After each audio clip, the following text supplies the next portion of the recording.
Merci de votre présence. Donc notre sujet aujourd'hui, c'est vrai que c'est un sujet d'actualité. Les assurances, comment réagissent les assurances, donc les contrats d'assurance des entreprises face à cette crise du Covid-19 et comment réagissent aussi les assureurs face à cette crise. Effectivement, c'est évolutif, hein, donc j'ai essayé de le mettre à jour, mais ça change vraiment tous les jours. Alors on va voir rapidement, après nous sommes présentés très très rapidement, on va décrire donc cette pandémie et puis la position des assureurs et les différents contrats.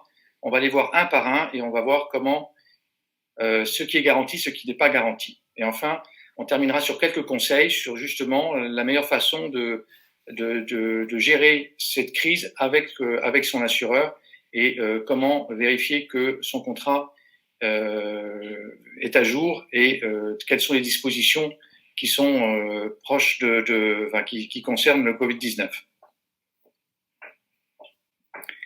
Alors très rapidement, hein, donc qui sommes-nous Euclid? C'est un cabinet de consultants en conseil en achat, essentiellement des frais généraux.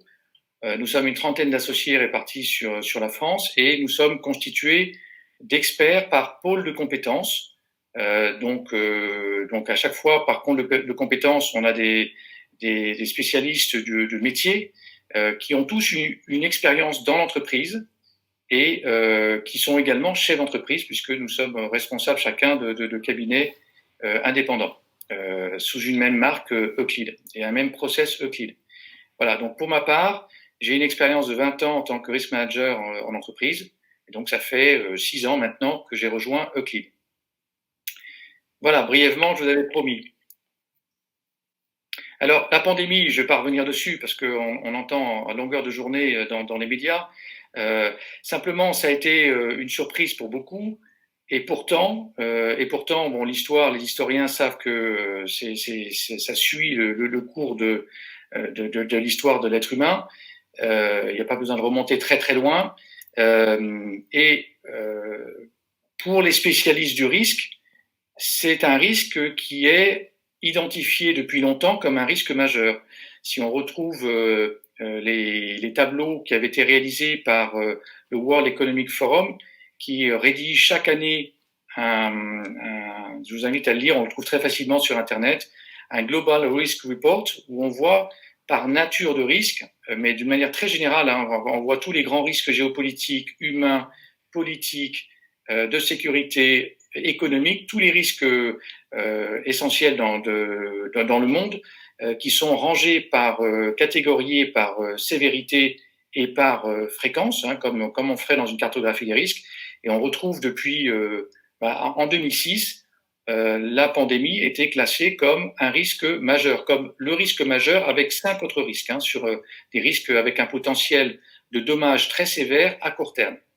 Ben, on est dedans. Alors effectivement, en 2006, on était quelques années après la première crise du SRAS, et donc effectivement, les dirigeants économiques avaient conscience de ce risque. Petit à petit, il a diminué en intensité, mais encore l'année dernière, ça faisait partie des 10 premiers risques au niveau mondial. Donc c'est quand même pas un risque, voilà, c'est un risque qui avait été identifié et pourtant, donc c'est pour ça que c'est un risque qui est identifié par les assureurs, hein, qui connaissent bien les risques, c'est leur métier, et c'est une des raisons pour lesquelles le risque de pandémie est exclu d'un grand nombre de contrats. Donc on va voir lesquels.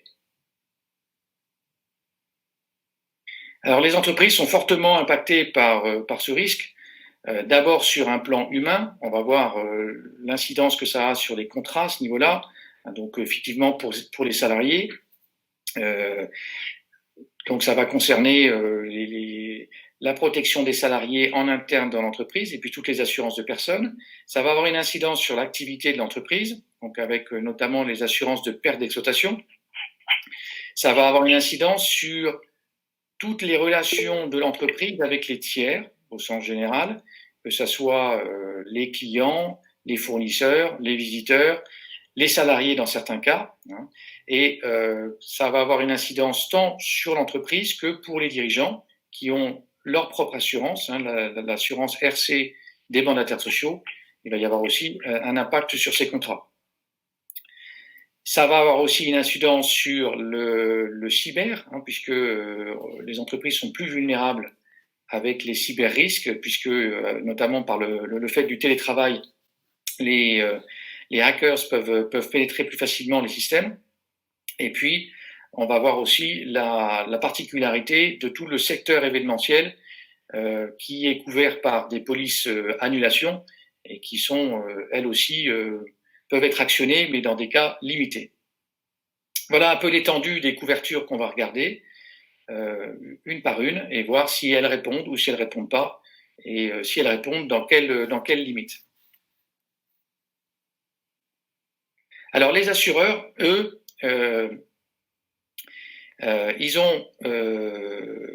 ils avaient donc, on a vu qu'ils avaient déjà intégré cette nature de risque importante, et ils vont devoir payer des sinistres, mais globalement, ils vont s'en tirer avec une charge de sinistralité qui est anticipée comme inférieure à une année classique. Pourquoi ? Parce que moins il y a d'activité, moins il y a de risques. L'exemple le plus parlant, c'est l'exemple de la flotte, hein, ou d'un véhicule. Puisqu'il ne circule pas, il y aura moins de probabilité d'avoir un accident. C'est pareil pour, par exemple, pour l'activité, c'est calculé sur le chiffre d'affaires ou sur la marge brute. Comme il y aura moins de déclarations, il y aura moins de sinistres aussi parce qu'il y a moins d'activité. Voilà. Le transport, c'est pareil, ça s'est arrêté. Il y a moins de vandalisme, il y a moins de vols. Donc tout ça, ça fait que ça va globalement coûter moins cher aux assureurs. Donc effectivement, c'est pas très bien perçu par l'opinion parce que dans une activité où tous les secteurs souffrent, les assureurs semblent souffrir moins, même si c'est pas tout à fait vrai parce que leurs fonds propres sont sévèrement aussi attaqués puisque une partie est assise sur des investissements en bourse par exemple, hein, et donc là effectivement ils ont souffert de cette partie-là, et puis même leur cours de bourse a chuté, donc leur valeur s'est dégradé. Bon, mais néanmoins, on a demandé aux assureurs de participer, et vous avez peut-être vu les débats la semaine dernière où Emmanuel Macron puis Bruno Le Maire ont demandé respectivement aux assureurs de contribuer plus à l'effort national. Alors, ils ont répondu peut-être insuffisamment, mais ils ont déjà répondu avant même qu'on leur demande la semaine dernière. Ils ont contribué, par exemple, au fonds de solidarité, hein, donc ils ont déjà versé 200 millions, ils doivent verser 200 autres millions. Ils contribuent aussi par des gestes commerciaux, qui sont plus que des gestes commerciaux dans certains cas. Ça dépend de chaque compagnie. Là, il n'y a pas de politique de place, comme on dit, tous les assureurs ne réagissent pas de la même façon, parce qu'ils n'ont pas tous le même portefeuille d'assurés. Hein. Il peut y avoir plus de particuliers, plus d'entreprises. Donc, la plupart, néanmoins, proposent, en tout cas pour les salariés, ou pour les TPE, des réductions de primes, hein, qui peuvent se faire, on voit des pubs en ce moment, par des mois de cotisation gratuite, par exemple, hein, donc ça peut se faire par ce biais-là, ou par des ristournes en fin d'année, en fonction des résultats, ou ça sera, par exemple, par le biais des mutualistes, hein, des assureurs mutualistes, qui rétrocèdent lorsqu'il y a des gains, ils rétrocèdent les bénéfices à leurs assurés, soit par des réductions sur les primes dans les années postérieures, soit par des ristournes sur l'année en cours. Voilà, donc il y a des efforts qui ont été faits. Il y a même, dans certains cas, dans des branches sinistrées, comme par exemple les cafés, hôtels, restaurants, les assureurs de personnes se sont engagés à faire une exonération de primes d'assurance sur les assurances de personnes, c'est-à-dire la prévoyance et les frais de santé. Donc là, c'est un trimestre de l'inclus. Voilà. Et puis, comme dans beaucoup de secteurs également, il n'y a pas la sanction de non-assurance, hein, en tout cas de suspension, voire de résiliation des contrats en cas de non-règlement de la prime. Il y a une tolérance dans le délai de paiement. Voilà. Alors, ce sont des efforts qui ont déjà été consentis et les assureurs continuent à en faire. Bon, on va voir à quel niveau ils peuvent accompagner les entreprises et les particuliers. Alors, le contrat où il y a eu le plus de réprimandes vis-à-vis des assureurs, et on le voit encore régulièrement dans la presse, où certaines branches d'activité exigent que les assureurs payent, c'est sur le volet perte d'exploitation. Donc le volet de perte d'exploitation, pour rappel, vous avez un contrat de dommage aux biens, donc typiquement c'est une multirisque ou une tout risque sauf en dommage aux biens, et vous avez donc une garantie pour les risques principaux, qui sont des dommages directs, comme un incendie, une inondation, et puis vous avez ce qui parfois peut coûter beaucoup plus cher que le dommage direct, c'est la perte d'exploitation, ce qu'on appelle parfois la garantie survie de l'entreprise. Ça va être toute la perte de marge brute. Donc en fait, ce sont les frais fixes et le résultat de l'entreprise qui sont pris en charge par l'assureur. Et cette garantie peut être sur 1 an, 18 mois, 2 ans. Donc ça peut être conséquent pour une entreprise. Et c'est important de la prendre dans certains types d'activités, dans la plupart des activités. Donc effectivement, pour que cette garantie soit actionnée, il faut déjà qu'il y ait un événement assuré, un dommage matériel. Et la pandémie, c'est pas un dommage matériel. Donc effectivement, les assureurs refusent de prendre en charge ce sinistre pour cette raison-là. Il y a très peu d'entreprises qui avaient souscrit une garantie qui existe depuis quelques années. Les assureurs ont réagi aux demandes des risques managers de couvrir la perte d'exploitation sans dommage. Donc à partir du moment où, en fait, dès qu'on constate qu'il y a une perte d'exploitation, il peut y avoir une couverture. Mais c'est vraiment l'exception, c'est vraiment les grands groupes, et l'épidémie n'était pas systématiquement couverte, et c'était toujours aussi de manière assez limitée. Voilà, donc l'immense majorité des contrats ne couvrent pas ce risque-là. Alors, les assureurs disent, écoutez, c'est simple, on peut pas, parce que aujourd'hui, là les chiffres, je suis désolé, j'ai pas actualisé depuis la semaine dernière, mais la semaine dernière, on était à 60 milliards de pertes d'exploitation cumulées des entreprises. 60 milliards, c'est 3 années de primes, de toutes les primes de risque d'entreprise pour les assureurs, donc pas uniquement le dommage, mais dommage, flotte, responsabilité civile, donc 3 années pour un seul sinistre. Et puis, on n'est plus dans la mutualisation du risque, puisque tous les assurés sont impactés par le même sinistre. Voilà, donc c'est un risque par nature presque inassurable.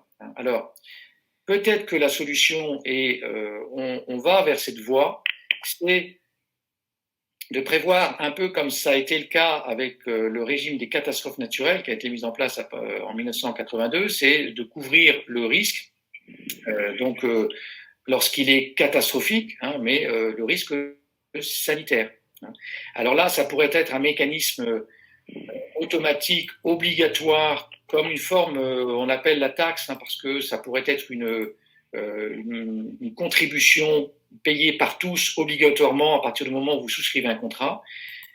Peut-être que dans ces cas-là, l'État pourrait abonder à ce fonds en même temps que les assureurs, et il y aurait de quoi payer des sinistres dans un avenir proche. Mais voilà, c'est un projet que certains grands assureurs ont proposé, et c'est sans doute une des possibilités envisageables, en sachant que ça restera probablement au niveau national, puisque vous savez que les assureurs sont réassurés, ils eux-mêmes font appel au marché de la réassurance.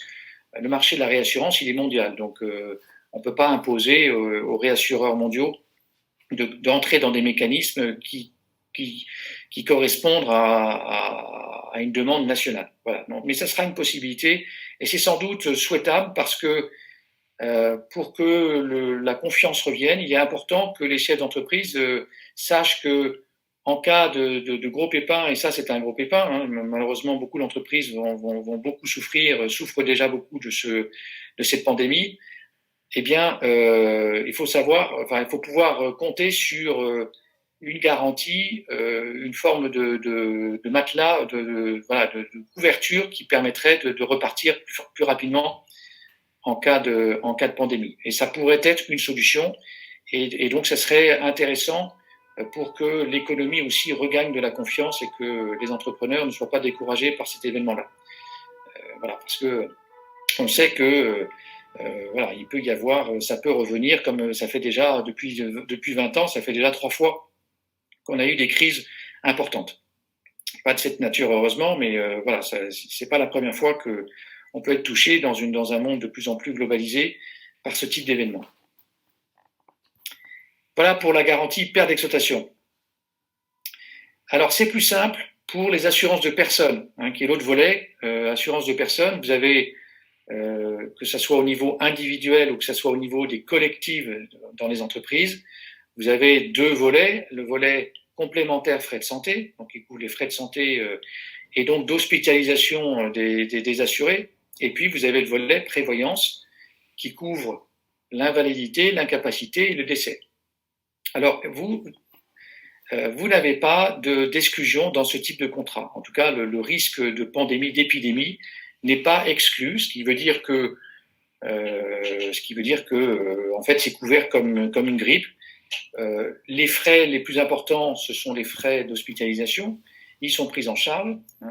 Et alors, il y a une espèce il y a une combinaison entre ce qui est pris en charge par la sécurité sociale, puisque dans le cadre des premières dispositions qui ont été prises au mois de mars, la sécurité sociale prend en charge les 21 premiers jours pour tout ce qui est affectation de longue durée pour les femmes enceintes et pour les affections qui sont considérées par l'ARS comme sensibles au Covid-19. Il y a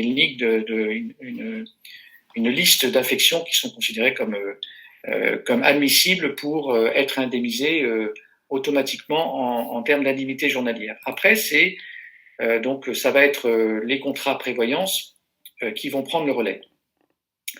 Alors ça ne marche pas pour les personnes qui sont en confinement ou les personnes qui gardent leurs enfants, qui donc ne travaillent pas, même si elles sont autorisées à le faire.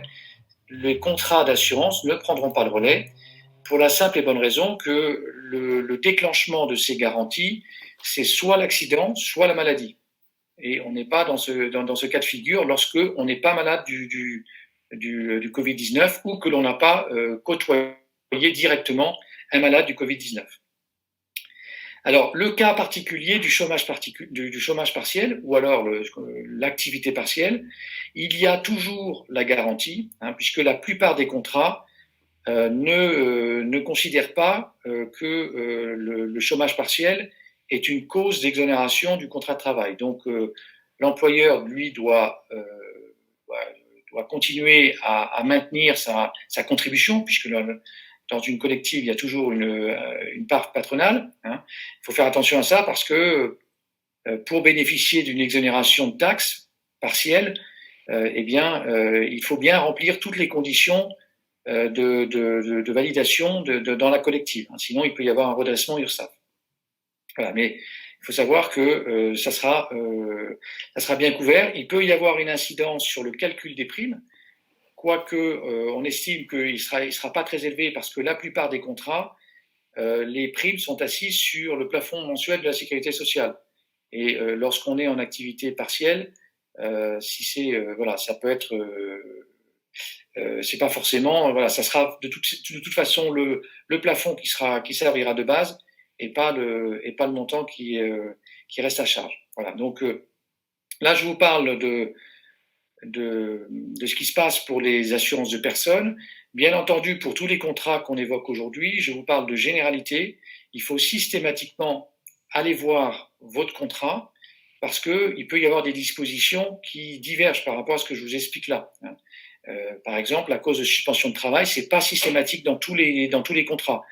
Alors même si ça ne l'est pas, il serait très difficile à un assureur de dire moi je considère que je couvre pas, j'arrête de couvrir les salariés en prévoyance et en frais de santé en cas d'activité partielle, même si juridiquement il serait tenu de le faire.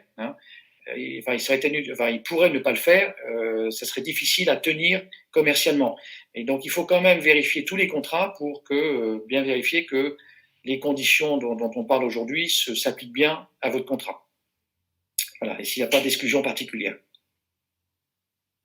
Alors, sur les assurances de voyage, déplacement, et puis pour les frais de santé expatriés, on est dans le même schéma. Hein.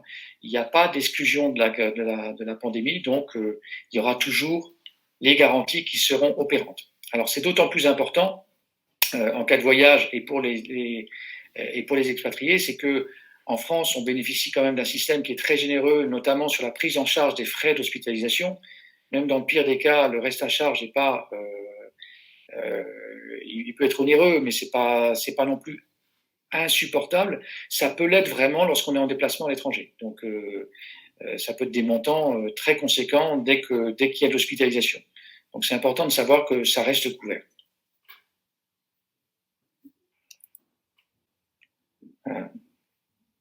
Alors, les assurances annulation, donc ça couvre pour tous les événements. On en a beaucoup entendu parler. Avec chaque semaine, on a des annulations ou des reports d'événements. Alors, c'est surtout quand on parle d'annulation, il peut y avoir des assurances qui couvrent différents types d'événements, hein, mais souvent ce sont des événements accidentels ou de circonstances. Lorsqu'il y a l'épidémie, ce qu'on appelle dans le langage de ce type de contrat des maladies infectieuses, c'est toujours optionnel et ces garanties sont peu souscrites parce qu'elles sont onéreuses et parce que naturellement, vu que la garantie est potentiellement très élevée pour l'assureur, puisque ça peut, voilà, si vous garantissez 100% de votre chiffre d'affaires pour un événement culturel ou pour une manifestation sportive, par exemple, ça peut être colossal. Donc la garantie, elle sera limitée en termes de montant. Il y aura forcément des franchises qui font que, eh bien, si l'événement est de faible portée, peut-être que vous n'atteindrez pas cette franchise et que vous aurez payé une prime pour rien, une prime qui de toute façon est élevée et qui, de surcroît, vous avez des exclusions au sein même de cette garantie optionnelle qui ne sont pas des moindres, puisque toutes les infections déjà existantes sont exclues. Hein. Donc, vous auriez une grippe aviaire, vous ne seriez pas couvert. L'Ebola, j'en parle pas. Et puis, tout ce qui est SRAS. Alors, d'ailleurs, il y a des débats là-dessus, puisqu'il y a des assureurs qui ont refusé de prendre en charge des assurances qui avaient été souscrites notamment justement même avec épidémie, parce que ils considèrent que c'est une variante d'un SRAS déjà existant. Alors je pense pas que ça pourra tenir pour l'assureur qui défend cette position, mais en tout cas on est sur des débats. Alors il y a une exception que j'ai pu trouver dans la presse d'une assurance qui a pu vraiment bien fonctionner, c'est Wimbledon, qui a été indemnisé à hauteur de 50% de ses frais, puisque là on parle vraiment d'annulation. Puisque voilà, il n'y aura pas de tournoi en 2020 et ils ont été indemnisés sur la base de 50% de leur chiffre d'affaires pour une raison qui est assez simple en fait, c'est que le contrat existe depuis 20 ans, il n'a pas été interrompu, il n'a pas été remodelé et c'est un des rares cas où on peut conseiller de garder un vieux contrat parce que il y a 20 ans, il n'y avait pas encore toutes ces épidémies, on n'en entendait plus parler, puisque ça faisait déjà plusieurs décennies qu'il n'y avait pas eu un événement majeur. Et donc, le tournoi a pu bénéficier de conditions favorables plus qu'anciennes. Hein. En général, on conseille nous, à nos clients de revoir leur contrat régulièrement parce que les assureurs font évoluer leur contrat. Il peut y avoir des risques émergents, des nouvelles demandes des assurés que font remonter les risques managers et qui étoffent en fait les contrats. Donc en général, un vieux contrat n'est pas toujours favorable. Voilà, il peut y avoir des exceptions comme dans ce cas présent. Voilà, donc les annulations, ça fonctionne pas, c'est pas forcément des garanties très intéressantes. Alors sur le volet responsabilité civile, ça concerne toutes les entreprises, au moins au premier chef qui est l'assurance principale des entreprises, qui est l'assurance RC Générale. RC Générale, qu'on appelle aussi RC chef d'entreprise. Hein. Même si elle n'est pas obligatoire, elle peut l'être dans certains cas lorsque on est dans des professions réglementées ou des professions à risque pour protéger justement les clients. Voilà, il faut de toute façon, la plupart des entreprises de toute façon ont cette assurance. Alors, est-ce que en cas de pandémie, est-ce que l'assureur répond en cas de dommages causés au tiers, puisque c'est ça le principe de cette assurance, c'est de couvrir les dommages causés au tiers. Alors, toutes ces assurances ont un volet faute inexcusable de l'employeur, parce qu'un des tiers, c'est le salarié lorsqu'il est donc préposé de l'entreprise et que l'entreprise a commis une faute en tant qu'employeur, on dit la faute inexcusable, hein, c'est un terme juridique, et qui n'a pas respecté son obligation de résultat, puisque ce n'est pas une obligation de moyens, c'est une obligation de résultat, dans la sécurité au travail, tant pour protéger des accidents du travail que des maladies professionnelles. Et une contamination serait considérée comme d'origine professionnelle si elle a été contractée sur le lieu de travail. Alors oui, ça couvrirait, hein, avec la réserve néanmoins qui s'applique à tous les contrats, c'est que dès lors que l'entreprise a connaissance du risque, l'entreprise doit agir de telle façon de se protéger. C'est pas parce qu'on est assuré qu'on peut faire n'importe quoi. Là maintenant, ça fait quand même plusieurs semaines, plusieurs mois que l'on est au courant qu'il y a un virus qui circule et qu'il est très dangereux. Donc là, pourrait y avoir un défaut si c'est toujours avec une incurie de l'employeur. L'assureur pourrait faire valoir que l'assuré n'a pas respecté son obligation minimum de ne pas aggraver le risque ou en tout cas de ne pas se protéger suffisamment. Mais s'il y avait des contaminations qui sont survenues il y a quelques semaines, il y aurait une couverture. Alors bien entendu, en assurance, l'assurance ne couvre jamais le risque pénal. Ça serait immoral parce que le risque pénal, c'est une sanction personnelle, donc qui touche soit un dirigeant ou une personne d'entreprise, soit l'entreprise elle-même. Donc ce n'est pas assurable. Et vous savez qu'il y a des recherches en responsabilité qui sont mises devant des tribunaux pour mise en danger de la vie d'autrui. Et là, ça se situe sur le plan pénal. Hein. Vous avez le cas, par exemple, qui a été médiatisé d'Amazon. Hein, c'est typiquement ce cas de figure. Alors, l'autre volet de la responsabilité civile, c'est les dommages causés aux clients, hein, ou aux tiers de toute nature. Et là, c'est le même principe qui s'appliquerait que pour les salariés. Hein, c'est-à-dire que s'il y a une contamination, puisque c'est là où on peut imaginer un dommage corporel, eh bien, il y aurait une garantie dès lors que l'entreprise a pris des précautions nécessaires, en tout cas maintenant, hein, si c'était déclenché maintenant. Là où il peut également y avoir une mise en cause, une mise en jeu de la garantie RC, c'est le plan contractuel, puisque la plupart du temps, vous avez aussi un volet RC contractuel. Donc c'est tout ce qui est la relation avec ses clients, hein, essentiellement ses clients, qu'il y ait contrat ou qu'il n'y ait pas contrat. Hein, quand vous êtes dans le cadre de relations avec des consommateurs en B2C, vous êtes en RC contractuel aussi. Hein. Donc si l'entreprise ne remplit pas son obligation de livrer, eh bien, elle est tenue, elle a une responsabilité vis-à-vis de son client. Alors, il y a la notion de force majeure, hein, qui peut entrer en ligne de compte. La force majeure, elle se déclenche avec 3 événements, mais dont 2 qui nous intéressent dans le cas présent.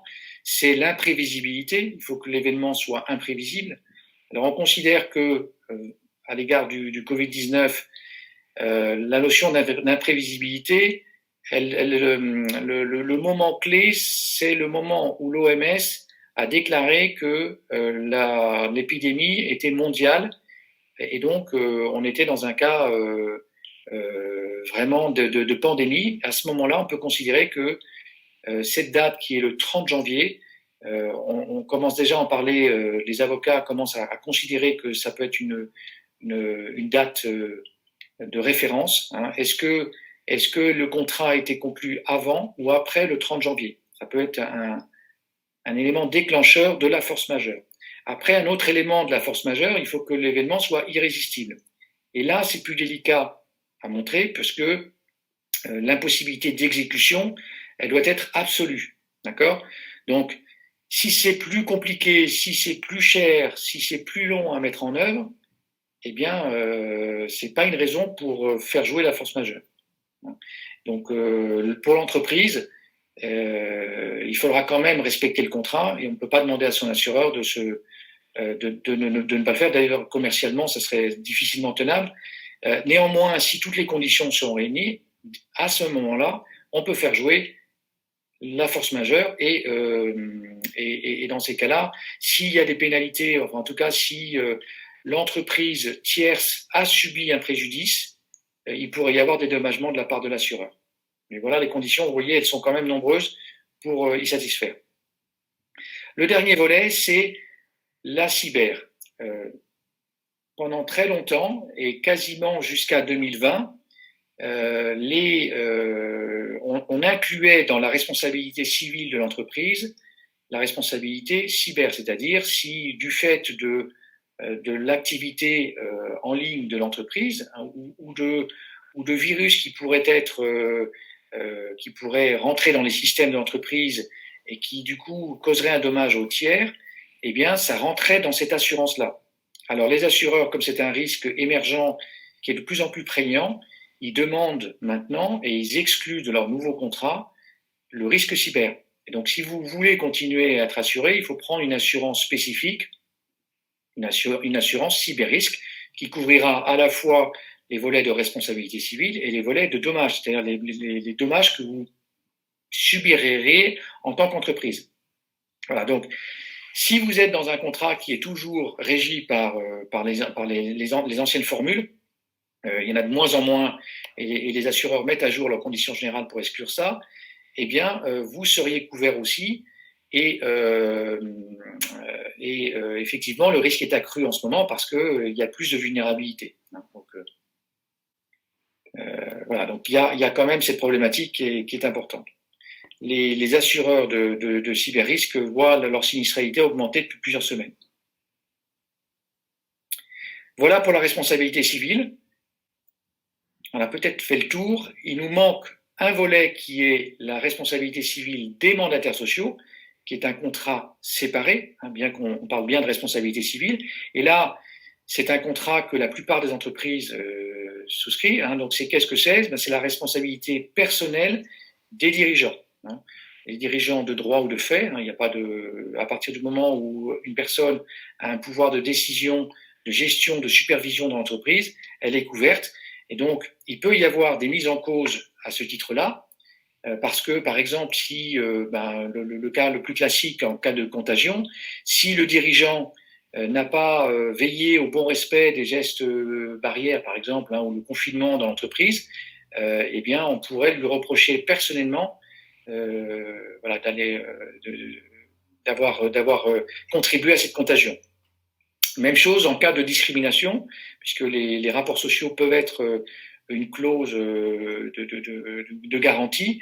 Eh bien, s'il y a des problèmes dans la reprise du travail ou tel salarié, puis quelles sont les conditions de prévention, de protection des salariés, il pourrait y avoir des réclamations à ce titre-là. Le volet sans doute qui verra le plus de sinistres, c'est le suivant, c'est-à-dire en fait, est-ce que le chef d'entreprise ou les dirigeants, est-ce qu'ils se sont suffisamment bien adaptés aux nouvelles conditions de production?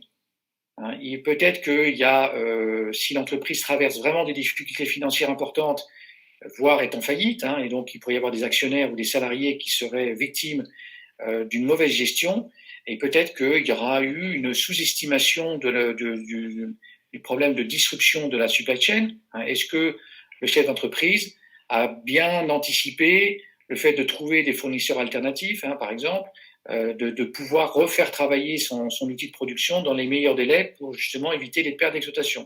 Il pourrait y avoir des réclamations à ces titres-là. Dernière partie, c'est la communication financière.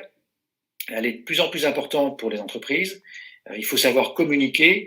Et là, pour toutes les entreprises qui sont en bourse notamment, eh bien, est-ce que le directeur financier notamment, est-ce qu'on a bien informé les actionnaires sur les conséquences de l'épidémie sur les comptes de l'entreprise? Hein, il peut y avoir des variations importantes du cours de bourse liées à une mauvaise communication. Et du coup, voilà, on a vu des cas, je n'ai pas vu de cas sur cet événement précis, mais dans la sinistralité de ce contrat, on voit des cas de réclamation contre des directeurs financiers. Voilà pour les mandataires sociaux. Donc oui, c'est garanti sous certaines réserves, bien entendu. Voilà pour les différents contrats que les principaux contrats de l'entreprise. On en a vu quasiment 90% des contrats des entreprises à ce niveau-là. On va voir quelques petits conseils qu'on a peut-être déjà évoqués dans certains cas.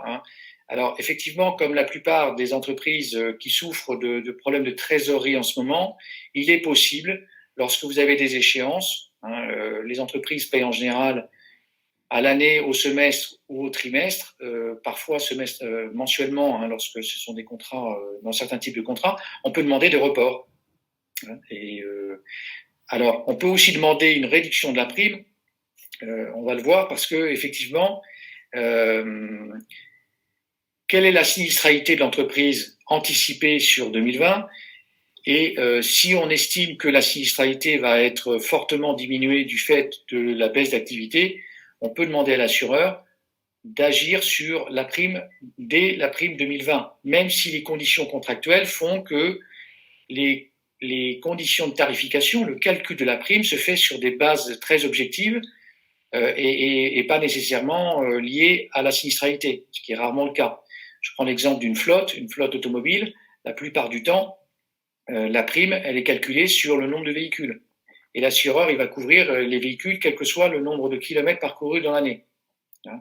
Alors effectivement, si vous avez toute votre flotte de commerciaux qui est arrêtée, même la plupart de votre flotte d'ailleurs, puisque même les personnels sédentaires la plupart sont en télétravail, eh bien forcément ça aura un impact sur la sinistralité. Donc ce sont des éléments qu'il est possible de discuter avec son assureur en milieu ou en fin d'année, en tout cas pour préparer les prochains renouvellements.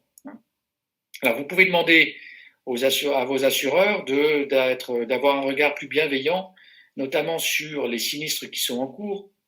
Vous savez que parfois, l'interprétation d'une garantie, parfois on est dans des discussions avec l'assureur parce que lui estime que c'est pas couvert, vous estimez que c'est couvert, et donc, eh bien, ça peut faire pencher la balance de votre côté, ce contexte un peu particulier.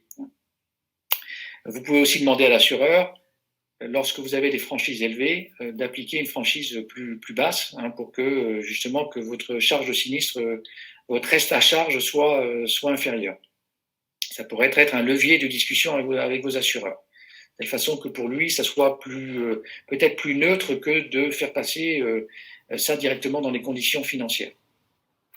Voilà, alors je me dépêche parce que on a dépassé le temps, mais je voudrais juste terminer sur le fait que vous allez devoir préparer bientôt vos contrats 2021, puisque il vaut mieux anticiper avec l'assureur toujours, et donc il faut pouvoir lui expliquer que votre risque il diminue, si c'est le cas, bien entendu, c'est le cas de la plupart des entreprises, et l'assureur, il est tenu, en cas de diminution de risque, d'adapter sa prime. Au même titre qu'en cas d'aggravation de risque, il est en droit d'exiger une augmentation de la prime. Alors là, vous êtes en diminution d'activité, en diminution de risque, donc vous pouvez négocier cet élément-là.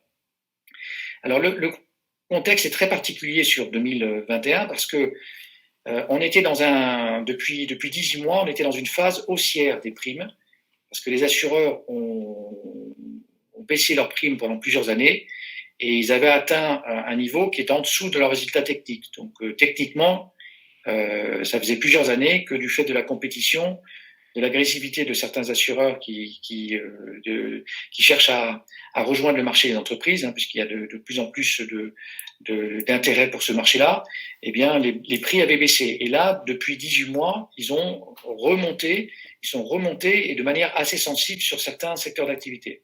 Alors, on ne sait pas très bien comment tout ça va tourner pour le prochain renouvellement. On va voir avec le premier renouvellement qui va être au 1er juillet. Mais c'est vrai qu'il y a deux effets qui sont un peu contraires. Un effet haussier de fond et puis l'effet coronavirus avec les assureurs qui vont vouloir conserver leurs clients, montrer leur bienveillance. Voilà. Mais avec ça, ils étaient dans une dynamique de hausse. Voilà. Donc, je vous invite à être très vigilant dès maintenant. Préparez vos résultats. Préparez vos arguments avec vos assureurs, de bien revoir vos contrats, savoir ce qui est couvert, ce qui n'est pas couvert, notamment vis-à-vis de ce risque spécifique, pour éventuellement adapter vos contrats pour l'avenir. Alors c'est plus difficile effectivement d'adapter un contrat une fois que le risque est survenu. Les assureurs vont être plus regardants et plus vigilants encore dans l'application de ces clauses, mais bon, il vaut mieux bien verrouiller, bien s'assurer que ces contrats vont couvrir le risque si vous estimez que ce risque est vraiment important à couvrir. Voilà, et voir quel coût supplémentaire ça aura, parce qu'il y aura forcément une prime supplémentaire. Voilà. Excusez-moi, j'ai peut-être été un peu long. C'est le temps des questions. J'espère que vous en avez, et de toute façon, je suis là pour y répondre. Bon, Gilles va poser les questions qui ont été postées sur le chat. N'hésitez pas à en poser d'autres. Donc Gilles, vas-y. Alors, il y en aura 3 déjà. Donc, la première venant de GPO Magazine. A posteriori, la taxe catastrophe sanitaire. Point d'interrogation. Est-ce que tu peux parler de ce qui va se passer donc concernant cette taxe? Pour l'instant, on n'en est qu'à des stades d'idées. Le président d'AXA en a parlé il y a déjà quelques semaines. Ça a été réévoqué par Bruno Le Maire la semaine dernière, mardi dernier, juste après l'allocution du président. Les assureurs réfléchissent à un mécanisme, mais comme je vous l'ai dit tout à l'heure, il faut que ce mécanisme il soit pas uniquement alimenté par les assureurs, ou alors il faut qu'il soit alimenté sur tous les contrats, l'ensemble des contrats. Alors c'est un mécanisme qui va créer de l'inflation parce que forcément ça va être appliqué sur l'ensemble des contrats. En tout cas, si par exemple c'est sur la perte d'exploitation, ça sera, même si on le restreint au contrat de dommages, ça sera sur toutes les multirisques, comme les multirisques de particuliers, les multirisques d'entreprise. Vous voyez, comme il faut 3 années de prime pour payer un sinistre, et encore c'est en s'arrêtant la mi-avril, je ne sais pas ce que les assureurs pourraient couvrir. Mais, donc il faut que ça soit un mécanisme qui soit à la fois étatique, l'État comme assureur en dernier ressort, et puis financé par les assureurs, par la masse des assurés, puisque les assureurs ils vont pas vouloir faire, ils vont peut-être donner un premier fonds d'alimentation de ce fonds sanitaire, mais après, il va falloir qu'il soit alimenté parce que on le voit déjà, le régime des catastrophes naturelles, qui était excédentaire pendant longtemps, il est maintenant largement déficitaire. Et aujourd'hui, on paye 12% de taxes sur tous les contrats d'assurance. Tout assuré paye 12% pour la taxe de catastrophe naturelle, y compris un assuré qui habite au 10e étage d'une tour.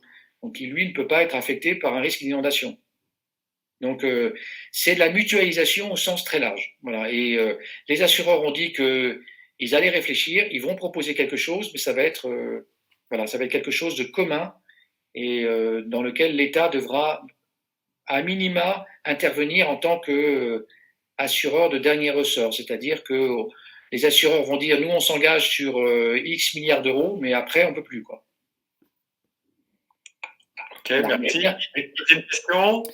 Alors, faute, toujours de GPO Magazine, donc faute inexcusable employeur, quel dirigeant voudra le retour de ses salariés? Qui se porte garant des protections nécessaires mises en place pour le retour du salarié? L'inspection du travail, par exemple, point d'interrogation. Oui, l'inspection du travail. D'ailleurs, il y a eu encore un débat ce week-end, je crois, parce qu'il y avait des inspections du travail qui ont dit oui, mais on ne peut pas intervenir, on nous interdit de venir. Bon, le gouvernement a dit que c'était pas vrai, donc on ne saura pas. Mais oui, ce sont les inspecteurs du travail qui peuvent vérifier que les conditions sont remplies. De toute façon, les salariés peuvent exercer leur droit de retrait. Donc, s'ils estiment que les conditions ne sont pas réunies, ils peuvent ne pas reprendre le travail. Je pense que dans l'ensemble, on le voit dans les entreprises qui reprennent, il y en a beaucoup qui prennent énormément de précautions pour justement mettre en place ces gestes barrières, et que les salariés puissent travailler dans des conditions maximales. Je ne sais pas si on peut dire maximales, mais des conditions de sécurité qui soient dans les meilleurs possible. Avec ça, il faut bien qu'on reprenne le travail parce que économiquement, ça devient intenable. Et on voit bien les pays on voit bien les débats qu'il y a en interne dans les pays sur la reprise partielle. Hein. Donc, il faut une reprise partielle, mais dans des conditions de bonne sécurité, en sachant que de toute façon, le virus, il va circuler et il va rester là pendant plusieurs mois encore. Il va falloir apprendre à vivre avec et optimiser, faire de plus en plus de télétravail. Le télétravail va continuer de plus en plus, hein, donc les entreprises s'organisent dans ce sens-là. Mais oui, alors il peut y avoir aussi les organismes du personnel. En fait, il peut y avoir beaucoup d'organismes ou d'entités peuvent surveiller les bonnes conditions de reprise du travail. Merci Benoît. Une question de Marc Bigot concernant la force majeure. Tu as évoqué donc 3 points. Imprévisibilité, l'irréversibilité. Quel est le 3e point?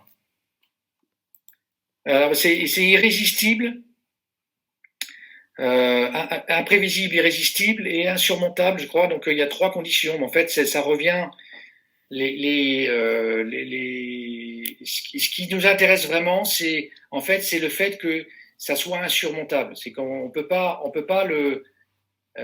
irrésistible. Ça veut dire que on pouvait pas l'éviter. Alors, évidemment, le Covid, on pouvait pas l'éviter. Et insurmontable, c'est-à-dire qu'on pouvait pas non plus, on pouvait pas prendre de mesures qui permettraient de l'affronter correctement. Et c'est pour ça que je vous disais que effectivement, dans un cadre contractuel, il y a souvent des solutions possibles. Alors, le cas classique, par exemple, hein, dans un cas contractuel, si vous avez un incendie dans votre usine, vous ne pouvez plus produire, vous faites jouer la force majeure, effectivement, vous êtes incapable de respecter votre engagement de livrer un matériel, par exemple. C'est insurmontable, imprévisible, et donc irrésistible, il n'y a rien à faire d'autre. D'accord ? Mais là, dans un cas de Covid-19, si la puce électronique était fabriquée à Wuhan, il faut la faire en Pologne ou au Chili, et qu'il va falloir prendre plus de temps ou que ça va coûter plus cher. À partir du moment où il y a une solution, et les 2 parties peuvent pas faire valoir la force majeure. Vous pourrez dire en tant qu'entreprise, vous pourrez dire à votre client, si, je vais vous le faire, mais voilà, ça prendra plus de temps. Voilà. Et puis, si vraiment on peut pas l'empêcher, on peut pas prévoir le cas, effectivement, on pourra faire jouer la force majeure. Mais c'est quand même limitatif. Je sais pas si j'ai répondu. Parfaitement, Benoît, merci. Alors, je n'ai plus de questions dans le chat. En revanche, j'en ai une à te poser. Comment savoir en fait si mon assureur fait partie de ceux qui justement vont faire des efforts? Tu as fait référence à des exonérations, à des rétrocessions. Quelles sont les démarches que tu peux éventuellement conseiller pour savoir si mon assureur fait partie des plus généreux? Alors, on peut lui demander déjà s'ils ont engagé une démarche commerciale générale vis-à-vis de leurs clients, parce qu'ils peuvent par exemple le faire d'une manière automatique pour tous les clients. Dans ces cas-là, ils avertissent leurs clients. Ça sera le cas le plus fréquent, en tout cas pour les très petites entreprises. Pour les moyennes et les moyennes entreprises et les ETI, ça va être au cas par cas, parce que le plus souvent, ça va être au cas par cas, hein, sauf pour les mutuelles. Les mutuelles, ça peut être un cas particulier, puisque les mutuelles où il y a des règles de rétrocession de primes qui peuvent être proportionnelles au montant de prime, mais ça va être la même règle pour tous les assurés. Hein, il y a des mutuelles qui font ça, par exemple. Elles ne sont pas nombreuses, mais il y en a qui le font. Elles l'appliqueront peut-être cette année. Sinon, l'entreprise, c'est vraiment... Il n'y a pas 2 entreprises qui sont les mêmes. Et un assureur va regarder chaque entreprise de manière distincte en fonction de son expérience, en fonction de sa. Est-ce que c'est une entreprise qui a une bonne politique de prévention, une bonne sinistralité, un bon risk management en fait, hein, quelle est la philosophie de gestion de risque dans l'entreprise? C'est en fonction de tous ces critères qualitatif qu'il faut défendre un dossier vis-à-vis de son assureur. Alors, il faut demander à son courtier d'intervenir, ou il faut demander à un consultant extérieur, hein, mais vous pouvez vous faire accompagner, sauf si vous êtes en direct avec l'assureur, mais c'est rare, parce que même il y a souvent un agent général qui va représenter la compagnie d'assurance. Donc, vous avez un intermédiaire d'assurance ou un conseiller extérieur qui peut vous aider à justement aller défendre vos arguments avec votre assureur pour montrer que justement vous pouvez prétendre à ce que justement l'assureur fasse un geste et plus qu'un geste, soit pour votre prime 2020, soit pour renégocier, enfin pour bien négocier vos conditions 2021, parce que vous pouvez jouer sur 2 leviers ou sur les deux, quoi. Ça peut être même sur les deux. Donc c'est du cas par cas. Les entreprises, dès lors que vous n'êtes pas une TPE, un artisan ou une toute petite entreprise, c'est vraiment du cas par cas. Ok, merci Benoît pour toutes ces explications. Bien entendu, Benoît reste à votre disposition pour répondre à d'autres questions que vous auriez par la suite. Et puis nous-mêmes, l'ensemble des associés CLID, on reste à votre disposition pour reparler de ce sujet avec vous. Bien écoutez, merci de votre participation. J'espère que ça vous a intéressé. On n'a qu'une chose à vous dire maintenant, c'est prenez soin de vous et puis on vous dit à très bientôt. Voilà, bonne soirée. Au revoir. Merci à vous.